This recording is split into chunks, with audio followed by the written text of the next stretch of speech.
হ্যাঁ, এগুলো কিন্তু আলোচনা করেছি, এইখানে নতুন কিচ্ছু বলার নেই। আংস্ট্রমগুলো সম্বন্ধে একদম যা যে selectively defensively permeable membrane plasma membrane হতে পারে, water and some selected nodules up to মোটামুটি limit behave the semi permanent membrane কত হতে পারে। এই যে 75 আংস্ট্রম, সেটাকে বলছি 7 পয়েন্ট, এইটুকু মনে রাখার দরকার। দেখো এই এই এই যে জায়গাগুলো ভেরি ইম্পর্টেন্ট। একক পাল্টে দিলাম, এই 75 আংস্ট্রমটা হয়ে গেল 0.000 মাইক্রোমিটার। তার মানে আমরা জানি কি 1 micrometre is equal to 10⁻⁻6 metre, তাই না? এটা আমরা জানি। ফ্লুইড কোয়াজি মানে সেমি ফ্লুইড, এটা আমরা জানবো। এটা আমাদের খুব কুইক বোঝাবো এগুলো। এটা এমন কিচ্ছু, এটা মেমব্রেন নট স্ট্যাটিক, স্ট্যাটিক হবে না। এরা নিজেকে তৈরি করতে পারবে, এক্সটেন্ডেড হতে পারবে, রিমুভ করতে পারবে, মুভ করতে পারবে, ফোল্ডেড হতে পারবে, বিভিন্ন রকম হতে সম্ভব এটা মেমব্রেনের দ্বারা। কুইক রিপেয়ার করতে পারে ইনজুরি পার্টসকে। হ্যাঁ, তারপর ইলেকট্রন মাইক্রোস্কোপের মাধ্যমে দেখতে পাবো আমরা।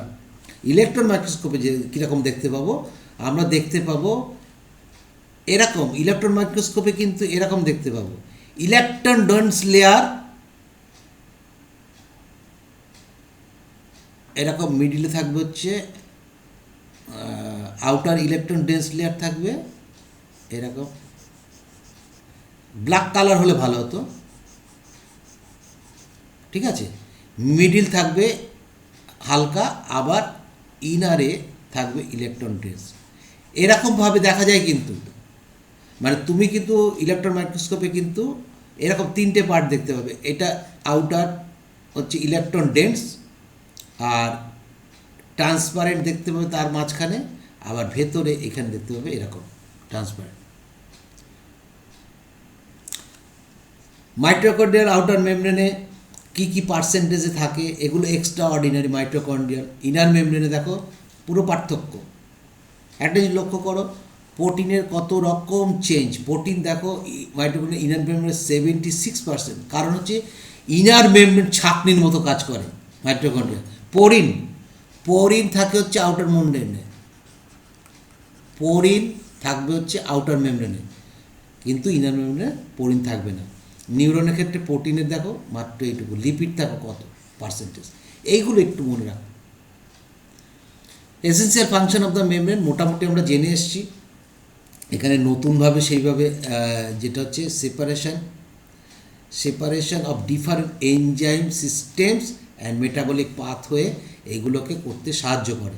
এবং কি করে না, অর্ডারলি কাজগুলো করে। যেমন মনে করো সাইটোপ্লাজমে যে ফাংশনটা হবে তার এনজাইম, সাইটোপ্লাজমে কোনো অর্গানের মধ্যে যে কাজ হবে, সেই অর্গানে যদি মেমব্রেন বাউন্ডেড থাকে তার মধ্যে আরেক রকম এই ফাংশনগুলো চেক করে। এখানে আমি কতগুলো দেখিয়েছি, কি ডায়াগ্রামের মাধ্যমে তোকে বলা যাচ্ছে। Intercellular joining, plasma membrane intercellular জয়েনিংয়ে সাহায্য করে। এনজাইমিক অ্যাক্টিভিটি, এই যে এনজাইমিক অ্যাক্টিভিটি এইভাবে মনে করো, এই এনজাইমটা এইটা হচ্ছে এনজাইম হিসেবে কাজ করছে, এই ভেঙে গিয়ে নতুন প্রোডাক্ট তৈরি করে দিচ্ছে। ট্রান্সপোর্টার হিসেবে কাজ করে, আগেই দেখেছি। সেল টু সেল রিকগনিশন, এই সেলটা মনে করো একটা সেল এসছে প্যাথোজেন, এটা মনে করো অ্যান্টিজেন, এই অ্যান্টিজেনকে চিনতে পারছে এই গ্লাইকোক্যালিক্সের মাধ্যমে। Cell to cell recognition, anchorage ধরে রাখার জন্য। এটা ইমমুভেবল, অ্যাটাচমেন্ট করে রাখবে, ঠিক আছে। সিগন্যাল ট্রান্সডাকশন, একটা খবর পাওয়া।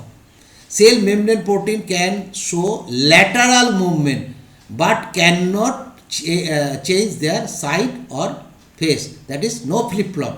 এই কথাটা কিন্তু আমি অনেক আগে বলেছি, এখানে লিখে দিয়ে দিয়েছি, আর এখানে তেমন কিছু নেই। নেক্সট হচ্ছে 1 to 10% থাকে হচ্ছে তোমার কার্বোহাইড্রেট থাকে, সেটা বলেছি, সেটা বিভিন্নভাবে থাকে, যেটা হচ্ছে গ্লাইকোপ্রোটিন। এটা যদি মনে রাখতে পারো খুব ভালো। হেক্সামাইন সিয়ালিক অ্যাসিড আর অ্যাটাচ টু দ্য লিপিড, তাহলে এর সঙ্গে লিপিড যুক্ত হয়, সিয়ালিক অ্যাসিডের সঙ্গে প্রোটিন যুক্ত হয়, তৈরি করে কি, এটার সঙ্গে যুক্ত করে গ্লাইকোলিপিড তৈরি করে, এটার সঙ্গে যুক্ত করে প্রোটিন তৈরি করে। এই টার্মটা যদি মনে রাখতে পারো রাখবে। এগুলো মেনলি এইমসের জন্য।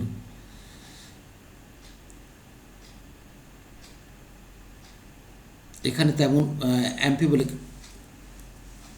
মেমব্রেন লিপিডসকে অনেক সময় বলা হয় অ্যাম্পিপ্যাথিক মলিকুলস, কারণ টু এন্ডস থাকে, একটা হচ্ছে পোলার এন্ডস আর একটা হচ্ছে টেইল এন্ড, সেই জন্য।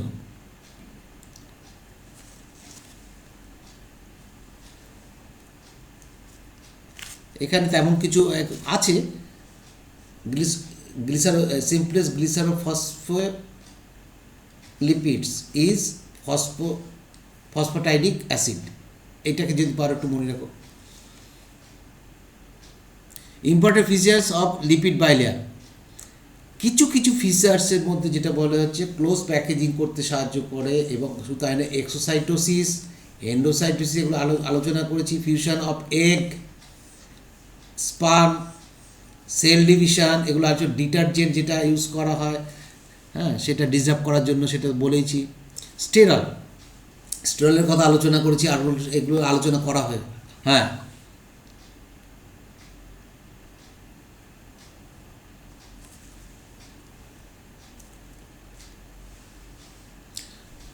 হ্যাঁ হ্যাঁ, জাস্ট এইমস জিপমার, এইটা পড়াচ্ছি কি, এটা মেইনলি হচ্ছে এইমস। এখানে অনেকে এইমস দেবে, অতএব এইমসের জন্য বাইরে কোনো খাটাখাটি করতে হবে না। Role of cholesterol in membrane, বিভিন্ন রকম কাজ করে। Close packaging of lipid bilayer, regulate করে ফ্লুইডিটি, এটা বারবার আলোচনা করেছি। হেল্পস স্টেবিলাইজ, নির্দিষ্ট রাখে হচ্ছে মেমব্রেনকে, সলিডিফাইং রাখে, একটু দেখে নিলেই হবে। হিট দিলে পরে এরকম অবস্থা হবে, হিট দিলে এরকম র্যাপচার করে যাবে, ডিস্ট্রয়েড করে যাবে। যার জন্য বলা হয় যে করোনার আবহেতে আমরা কি করি না, গরম জলে হাত ধুই, গার্গেল করতে বলি, গরম খাবার খেতে বলি, কারণ আমাদের উদ্দেশ্য হচ্ছে করোনার প্লাজমা মেমব্রেনটাকে ডিস্ট্রয় করা। তো ডিস্ট্রয় করার এটা একটা প্রসিডিওর, গরম, হিট। তারপরে যেটা আছে, এটা একটু দেখার দরকার আছে, স্যাচুরেশন অফ ফ্যাটি অ্যাসিডের আলোচনা করেছি। Set more saturated, more fluid structure, shorter size yield more fluid structure, branch chain lipid decrease fluid, যত ব্রাঞ্চ চেইন হবে তত লিকুইডিটি হবে। Cholesterol content high levels it's less fluidity, যত কোলেস্ট্রলের কন্টেন্টটা মেইনলি কী করে না, যদি তোমার ব্রাঞ্চ হয়ে যায় তাহলে তোমার কী বলে, লিকুইডিটিটাকে কমিয়ে দেয়। মেমব্রেন ফ্লুইডিটি, বিজ্ঞানের নাম মনে রাখতে পারো, এটা একবার এসেছিলো এইমসে, যার জন্য দিয়ে রেখেছি না, AIPMT-তে মনে হচ্ছে সম্ভবত এটা 8-9 সালে একবার পড়েছিল অলরেডি। ফ্লুইডিটি অফ মেমব্রেন কি বলছে, এক molecule can move in plane of membrane, the molecule move করতে হয় বোথ লিপিডস অ্যান্ড প্রোটিনস। তাহলে ফ্লুইডিটি অফ মেমব্রেন কিসের উপর ডিপেন্ড করে না, এই যে মলিকুল মুভ করতে পারবে, আর সেটা ডিপেন্ড করে এই দুটোর উপরে। যদি প্রোটিন বেড়ে যায় তাহলে ফ্লুইডিটি কমে যাবে, আর যদি লিপিড বেড়ে যায় ফ্লুইডিটি বেশি হয়ে যাবে। লিপিড মোস্টলি ইজ অ্যাবাউট এত স্পিডে, দেখো ওই বলেছিলাম স্পিডে, কত স্পিডে দৌড়াতে পারে, মোবিলিটি, তার থেকে প্রোটিন হচ্ছে কোনটা বেশি কোনটা কম, বুঝে নিতে পারছো, প্রোটিন অনেক কম। Carrier protein, extrinsic enzymatic, carrier আর এনজাইমেটিক, ইন্ট্রিনসিক প্রোটিন মানে হচ্ছে যেটা আভ্যন্তরীণে ঢুকে গেল, এর মধ্যে ঢুকে গেল, সেটা হচ্ছে এনজাইমেটিক হতে পারে। এটা গ্লোবুলার প্রোটিন হয়, 3 ডাইমেনশনাল, কখনোই লিনিয়ার হয় না, আলোচনা করেছি। ফ্লেক্সিবিলিটি থাকে, মোজাইকনেস থাকে, ডায়নিজম থাকে। লিপিড, ফ্লুইডিটি অফ মেমব্রেন, আর এটা ভেরি ভেরি ইম্পর্টেন্ট, এটা সবার জন্য। Protein iceberg in the sea of, সমুদ্রে যেমন বরফ ভেসে থাকে ফ্লুইড মোজাইক মডেলে প্রোটিনগুলো সেভাবে আইসবার্গের মতন ভেসে থাকে, এটাই হচ্ছে বলার কথা। নেক্সট যেটা বলার কথা, the structure of membrane is maintain by hydrocarbon interaction, fluid mosaic model, আর তেমন কিছু না, ক্যারিয়ার প্রোটিন কনসেপ্ট, এটা তেমন কিছু নেই এখানে। যেটা বলার জন্য যে এটা একটা cell membrane, only cell membrane made up of lipid bilayer. তা লিপিড বাইলেয়ারে ডিফিউশন থ্রু ফসফোবাইলেট কী কী যেতে পারে, এগুলো সব যেতে পারে, দেখে নেব এগুলো এগুলো এগুলো এগুলো এগুলো সব এক্সট্রা। আচ্ছা, এই লিপিড বাইলেয়ারে H2O যেতে পারে, এটাকে দেখাচ্ছে এইগুলো যে যেতে পারছে, তা ডিফিউশন থ্রু ফসফোলিপিড বাইলেয়ার, এটা সাইটোসোলে মূলত কিন্তু এই অ্যাকোয়াপোরিনের মাধ্যমে যাবে, ঠিক আছে। আর যেগুলো নিউট্রাল সেগুলো এর মধ্যে যে কোলেস্ট্রল যেতে পারে, ফ্যাট যেতে পারে, ভিটামিন যেতে পারে, ইউরিয়া কিছু যেতে পারে। আর যেটা হচ্ছে তোমার এখানে যেটা যেতে পারে সমস্ত আয়নগুলো একমাত্র চ্যানেল প্রোটিনের মাধ্যমেই যাওয়া সম্ভব। নেক্সট যেটা বলতে পড়ছে, কত টাইপের হতে পারে চ্যানেল, দিস ইজ চ্যানেল বা পোর। এটা হচ্ছে transporter, career, this is transporter, transport করছে। এটা রিসেপ্ট করছে, রিসিপ্টার। এটা এনজাইম, এই প্রোডাক্টটা ছিল এনজাইমে ভেঙে দুটো অংশে ভাগ করে গেল।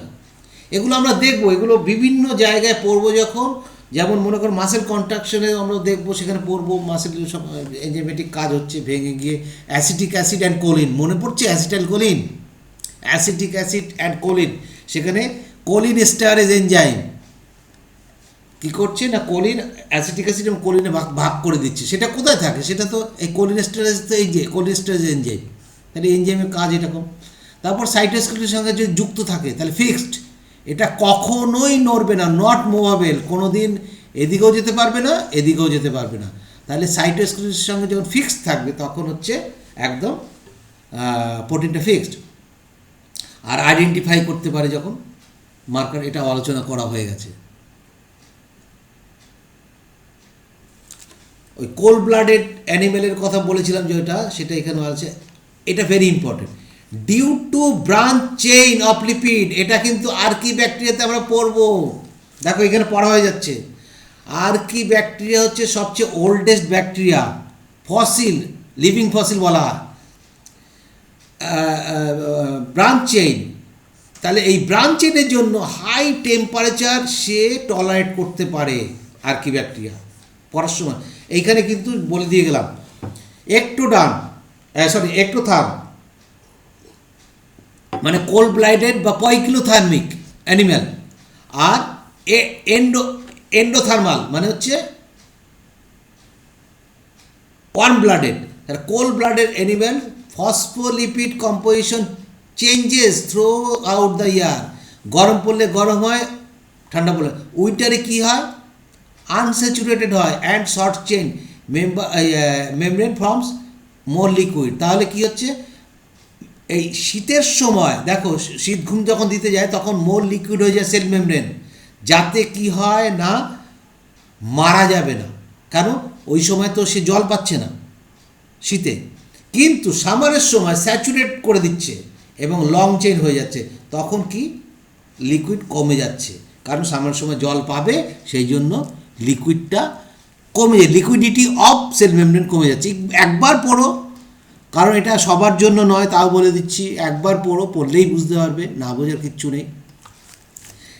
ভেরি ভেরি আইএমপি, এইটা কিন্তু পড়েছে, polyethylene glycol is used for the fusion of somatic cell। এই মনে করো একটা সোমাটিক সেল, আমি কালার পাল্টাচ্ছি না, মনে করো এই একটা সোমাটিক সেল বি, এই সোমাটিক সেলের এই সেল মেমব্রেন ফিউশন করলো, সেল মেমব্রেন যখন ফিউশন হয়ে গেল, ভালো করে বোঝো, দুটো আলাদা স্পিসিস, ঠিক আছে, একে তখন হাইব্রিড না বলে বলা হয় সাইব্রিড, কারণ সাইটোপ্লাজমের মিশলো। তো এই পলি ethylene glycol is used for fusion of somatic cell. Protoplasmic fusion called cybrid, not hybrid, cytoplasmic fusion are formed. Lipid nature of membrane can be destroyed by the benzene. Benzene দিয়ে lipid নেচারটা ভাঙা যায়। এখানে যেটা বলেছি fusion of two member of different species যখন করা হয়, এগুলো কিন্তু আমরা কোথায় পড়ব? 12-এ কিন্তু পড়তে হবে। অ্যাকোয়াপোরিন, বারবার যেটা আলোচনা করে এসেছি, অ্যাকোয়াপোরিনটা কী জিনিস, এখান থেকে সবাই ভেরি ইম্পর্টেন্ট, কয়েকবার পড়েছে।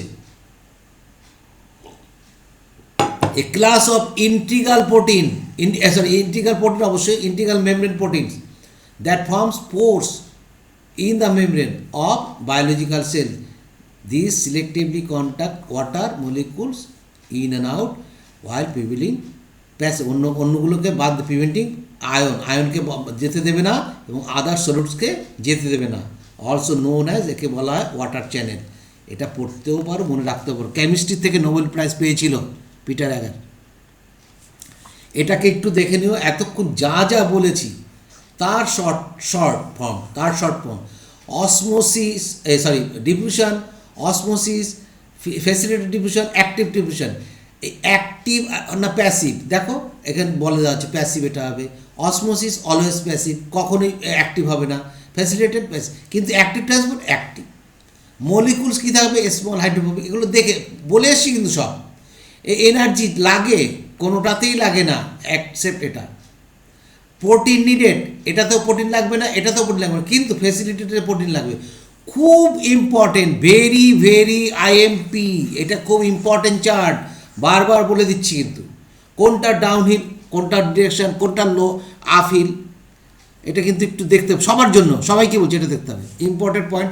সেনেক, এই দেখো সাংঘাতিক ঘটা, সাপ যখন কামড়ায় তখন সেনেক ভেনম কন্টেন্ট ফসফোলাইপেজ, একটা এনজাইম, ঠিক আছে? ফসফোলাইপেজ, ফসফোলিপিডকে তো ভাঙবেই, which removes fatty acid on membrane, দেখো মেমব্রেনকে কজিং হিমোলাইসিস, মানে ছিঁড়ে যাওয়া অফ রেড সেল। হিমোলাইসিস মানে রেড ব্লাড সেলের যে আমাদের যে আরবিসি আছে, আরবিসিকে হিমোলাইজ করে দিচ্ছে, কারণ phospholipase enzyme present in snake venom which is responsible for the hemolysis of the membrane of red blood cell to leak red cell content into plasma।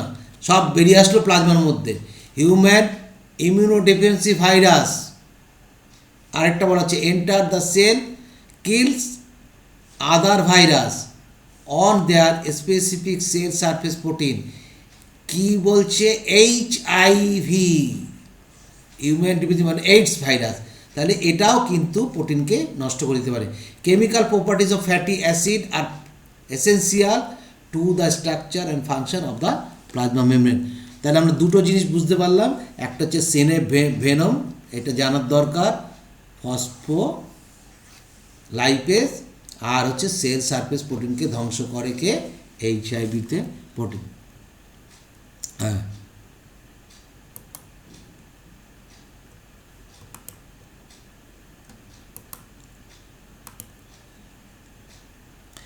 হিম মানে কি? রক্ত, মেইনলি আরবিসি, ঠিক আছে? বুঝতে পারলাম?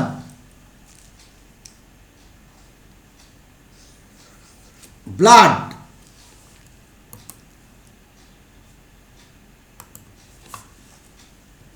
এই হচ্ছে আরবিসি, ভালো করে দেখে নাও। RBC, frontal view and side view. This is plasma membrane. এই প্লাজমা মেমব্রেনের কথা বলা হচ্ছে। এই প্লাজমা মেমব্রেনকে ভেনাম গিয়ে কী করছে না, লাইসিস করছে, ভেঙে ভেঙে দিচ্ছে। তো ভেঙে দিলে কী হবে?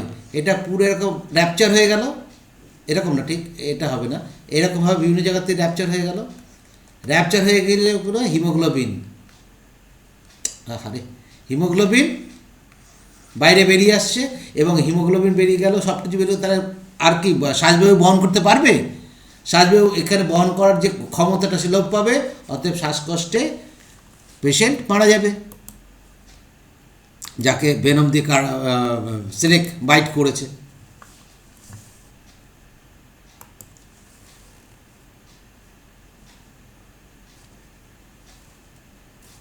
এবার যেটা আরেকটা জিনিস দেখা যাচ্ছে,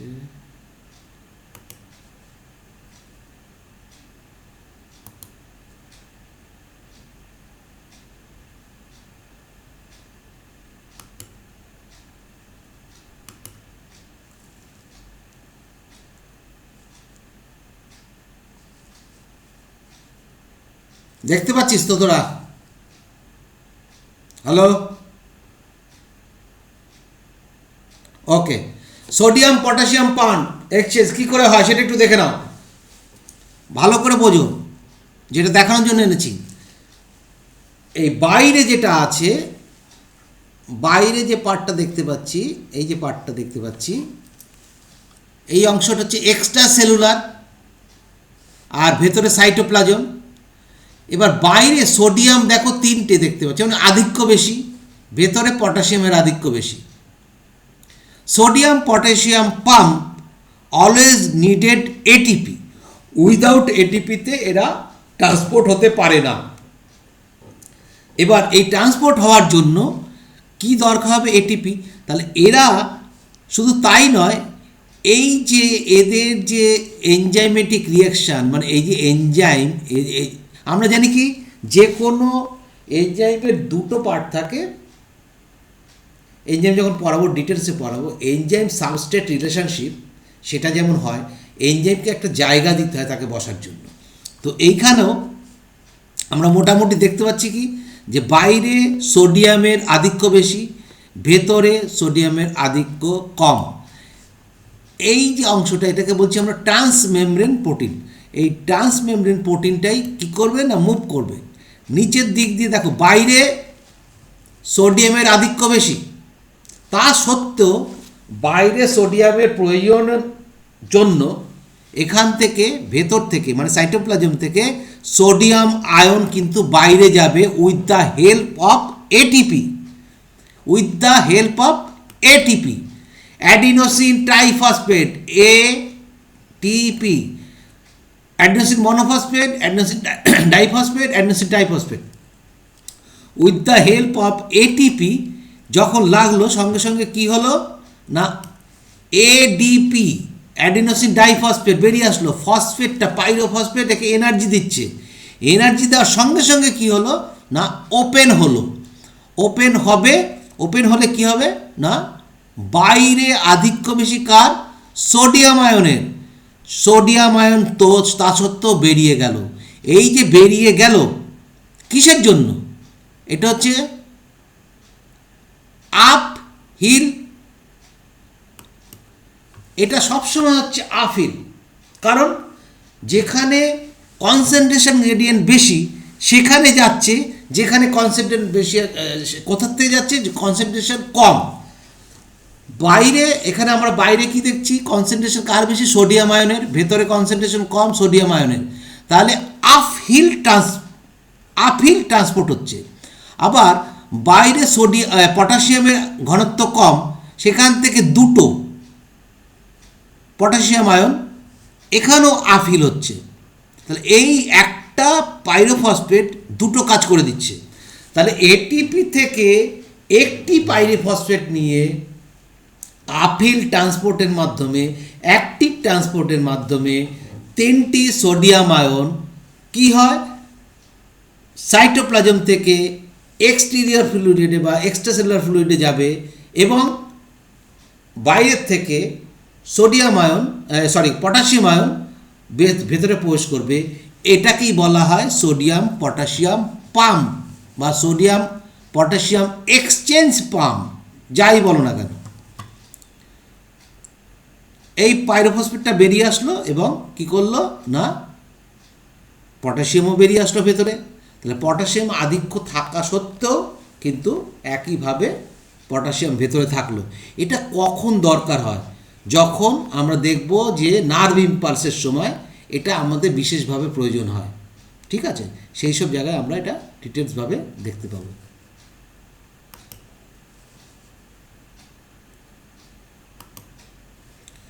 মোটামুটি এখানে আমরা শেষ করছি। যা বোঝার মোটামুটি সবই বুঝে গেছো, বাড়িতে ভালো করে পড়ো। আর আজকে আর সময় বেশি নেব না, পরের দিন থেকে আবার শুরু হবে।